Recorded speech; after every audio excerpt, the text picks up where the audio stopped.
அஸ்ஸலாமு அலைக்கும் வரஹ்மத்துல்லாஹி பரகாத்துஹு. பிஸ்மில்லாஹிர் ரஹ்மானிர் ரஹீம். அன்பான சகோதர சகோதரிகளே, எல்லாம் வல்ல அல்லாஹ்வின் நல்லடியார்களே, இன்று நாம் காண இருக்கும் தலைப்பு பிறர் மானம் காப்போம். மானம் மரியாதையை கெடுக்கும் மற்ற செயல்கள். குத்தி காட்டுவது, கேவலப்படுத்துவது. குண்டான ஒருவரை பார்த்து யானை என்று சொல்வதும் மானம் மரியாதை விஷயத்தில் விளையாடுவதுதான்.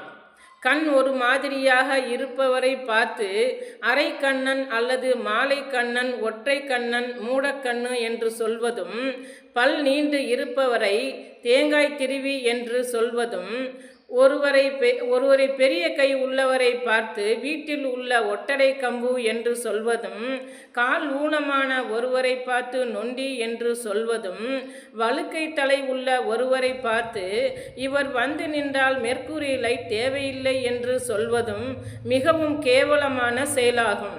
இப்படி கூறுபவர்கள் பின்வரும் வசனத்தை பார்த்து திருந்தட்டும்.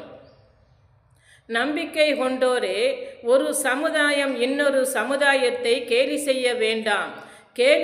இவர்களை விட அவர்கள் சிறந்தோராக இருக்கக்கூடும். எந்த பெண்களும் வேறு பெண்களை கேலி செய்ய வேண்டாம்.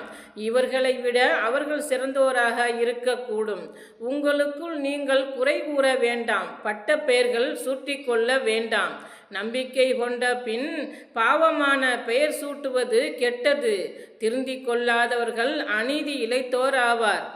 நம்பிக்கை கொண்டோரே, ஊகங்களின் அதிகமானதை விட்டு விலகி கொள்ளுங்கள்.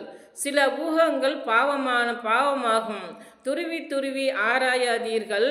உங்களில் ஒருவர் மற்றவரை புறம் பேசாதீர்கள். உங்களில் எவரேனும் இறந்த தமது சகோதரனின் மாமிசத்தை சாப்பிட விரும்புவாரா? அதை வெறுப்பீர்கள் அல்லவா? அஞ்சுங்கள், அல்லாஹ் மன்னிப்பை ஏற்பவன், நிகரற்ற அன்புடையோன். அல் குர்ஆன் அத்தியாயம் 49 வசனம் 11. சமுதாய நலன் கருதி ஒருவரின் குறையை வெளிப்படுத்துவது குற்றமில்லை.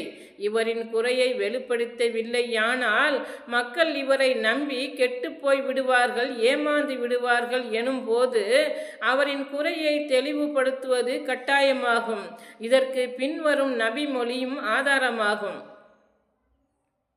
ஒரு மனிதர் நபி ஸல்லல்லாஹு அலைஹி வஸல்லம் அவர்களிடம் வீட்டுக்குள் வர அனுமதி கேட்டார். அவரை கண்ட நபி அவர்கள், இவர் அந்த கூட்டத்தாரிலேயே மிகவும் தீயவர் என்று என்னிடம் சொன்னார்கள்.